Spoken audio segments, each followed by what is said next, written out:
que a Polícia Federal e a Controladoria Geral da União, gente, realizaram mais uma fase da Operação Sem Desconto, que investiga o esquema de fraude bilionário contra aposentados do INSS.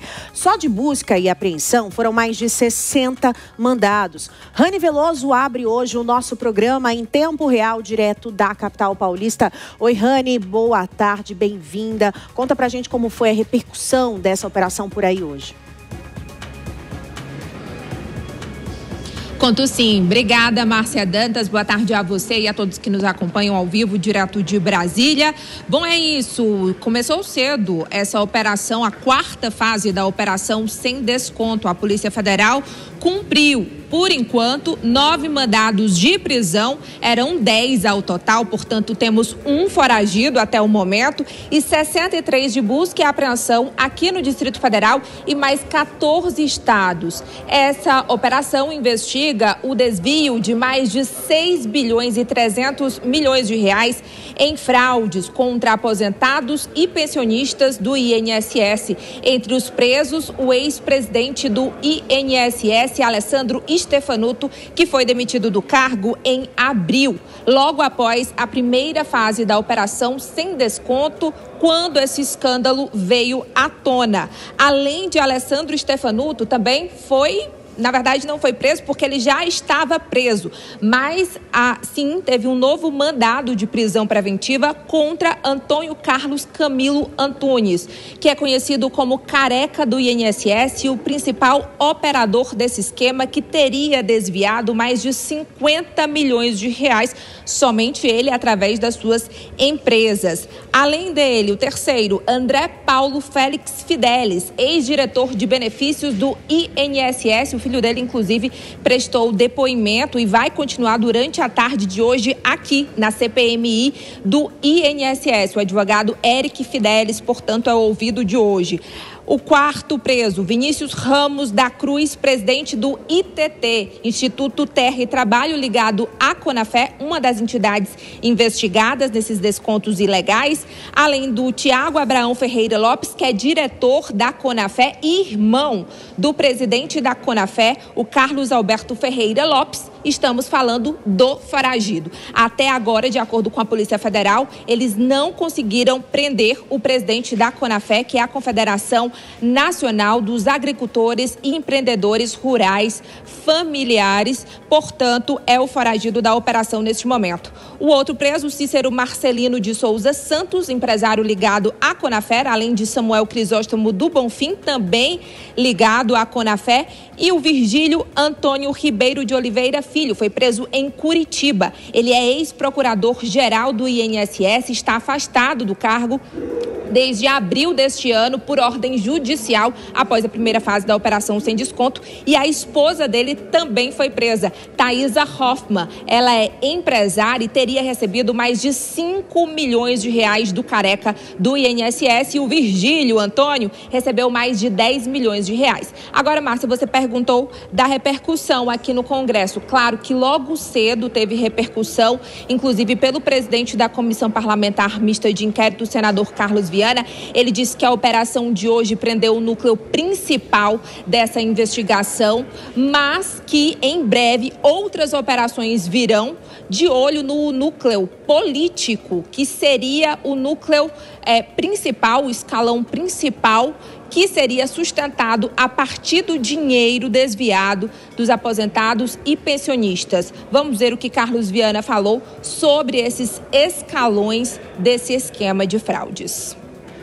Nós temos com muita clareza que existem 3 escalões em toda essa história, essa roubalheira da Previdência. O terceiro escalão são os operadores e laranjas que receberam e sumiram com o dinheiro e que hoje foram presos em boa parte, mas que há outros que ainda serão presos ou têm que dar explicações porque colaboraram no desaparecimento dos bilhões dos aposentados.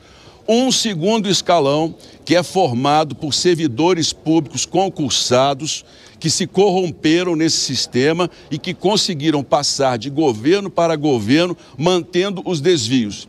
E um primeiro escalão, que ao nosso ver foi pago pelo segundo escalão, esse primeiro escalão que é formado por políticos, pessoas que de governo a governo ajudaram e incentivaram ou indicaram essas pessoas, esses servidores, para continuarem na Previdência. Olha, Márcia, o senador também disse que vão ter, sim, novas prisões, que vem conversando com o relator dessa investigação no Supremo Tribunal Federal, o ministro André Mendonça, e que há informações, inclusive, de investigados que querem fazer acordo de colaboração premiada, e citou Maurício Camisotti como um dos possíveis colaboradores com a investigação. Ele também disse que os parlamentares envolvidos nesse esquema deverão prestar esclarecimentos ao STF e também à comissão. Também citou a possibilidade de um grande volume de dinheiro desviado que foi parar no exterior, em paraísos fiscais. E falando em parlamentares, Márcia, também foram alvos dos mandados de busca e apreensão hoje um deputado federal, o Euclides Petersen. Ele é do Republicanos de Minas Gerais, presidente do partido no estado e é ligado à Conafé. Em nota, o deputado federal disse que deixa claro o apoio integral ao trabalho das autoridades competentes e se coloca à inteira disposição para prestar todos os esclarecimentos necessários. Ele disse que acredita na justiça, na verdade, e na importância das investigações sérias conduzidas dentro da legalidade com total transparência. Ele também falou que já foi alvo de 2 operações e que uma denúncia foi arquivada por falta de provas. Outro deputado que foi alvo dessa operação de hoje, mas é um deputado estadual, foi o Edson Araújo, do PSB do Maranhão. Além de deputado estadual, ele é vice-presidente da CBPA, outra entidade investigada nesses descontos ilegais, que é a Confederação Brasileira dos Trabalhadores da Pesca e Aquicultura, e teria desviado bilhões de reais.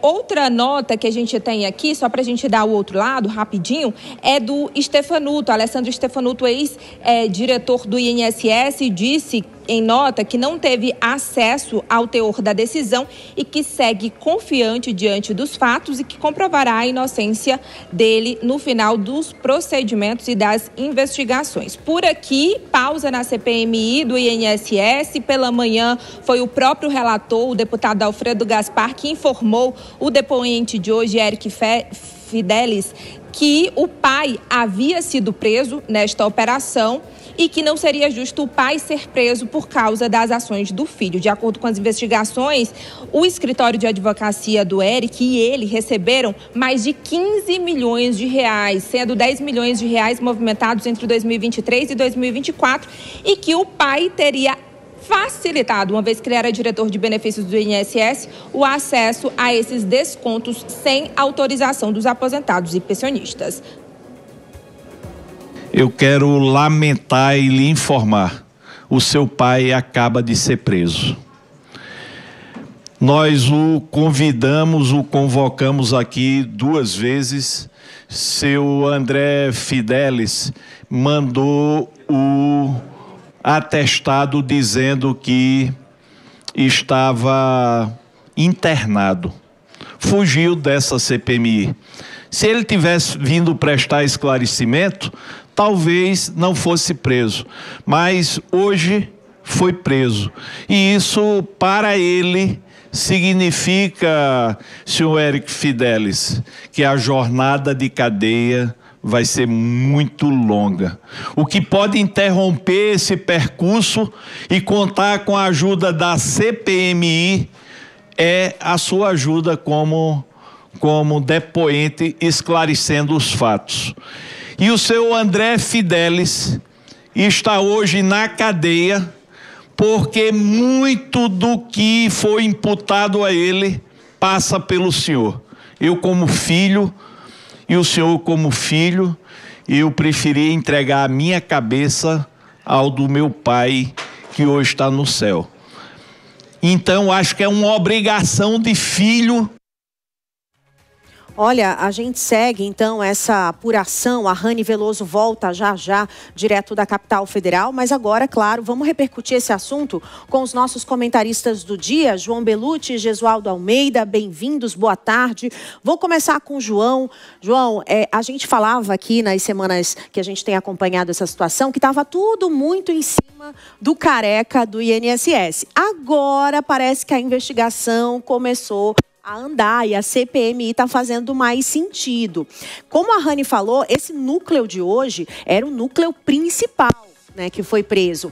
Mas me dá um certo receio e umas borboletas aqui no estômago de pensar do núcleo político, que continua atuando lá, na Câmara dos Deputados, talvez no Senado. E aí, muita sujeira pode vir à tona, né? Boa tarde. Boa tarde, Márcia, Gesualdo, Bruno, toda a audiência aqui do Tempo Real. Realmente, é isso que todos nós entendemos que é o correto a se fazer e que deve, em algum momento, chegar neste caminho político, né? Já há um consenso entre os próprios parlamentares ali que estão tocando a CPMI que não haveria como esse esquema existir sem a participação efetiva, atuante e constante do poder político, seja por meio de senadores, parlamentares ou mesmo de outros estratos, de outras prateleiras ali do funcionalismo público e dos cargos políticos. Então é isso que a gente espera. Agora, com relação aos andamentos do trabalho, a CPMI realmente acabou surpreendendo, né? Muita gente já estava naquela expectativa de uma grande pizza, né? De muitos recortes, mas nada de efetivo. Mas a Polícia Federal, ao que tudo indica, vem fazendo um trabalho bastante sério e a CPMI também. O que a gente gostaria é que houvesse menos interferência do Poder Judiciário, já que a CPMI é uma situação mista, né? Ela mistura o político e o jurídico, mas o principal foco dela é dar essa luz e, se houver elementos, ela fecha o relatório e envia para as autoridades darem andamento. E como a gente também está em breve numa campanha eleitoral, Márcia, a tendência também é que, ao definir quem serão os players nessa disputa eleitoral, isso repercutir também na CPMI. Pois é, a gente segue também com essa apuração e análise do Gesualdo Almeida. Quando a gente vê Alessandro Stefanuto sendo preso, né, ele realmente ainda estava no cargo quando a fraude veio à tona. E pelas investigações, Gesualdo, do INSS ali, da PF, na verdade, que chegou até o nome dele, ele sabia da fraude há algum tempo e ganhava com ela. Márcia, bom dia Bruno, bom dia Belucci, bom dia a nossa audiência. Essa CPMI tem até requintes de crueldade, né? Um deputado anunciando a um filho que o seu pai acaba de ser preso em razão de atos perpetrados até pelo próprio filho. Afora essas questões que seriam cômicas se não fossem trágicas, o fato é que tem muita coisa a se desenrolar ainda. As investigações estão apenas no início e essa fase do núcleo político, ela vai trazer muita novidade, vai atingir muita gente grande. O esquema era muito grande, o esquema já era conhecido em Brasília. Portanto, tem muito político envolvido, muita gente da área política envolvida e tudo isso agora será desnudado. Basta ver que o antigo presidente do INSS agora já foi preso, mas também alguns atores de partidos políticos e de governos anteriores também estão envolvidos em busca, apreensão e em prisões. Isso é um esquema que envolve há muito tempo vários partidos políticos, vários governos e tudo isso precisa ser passado a limpo. Obrigada. Já a gente volta então com mais análise.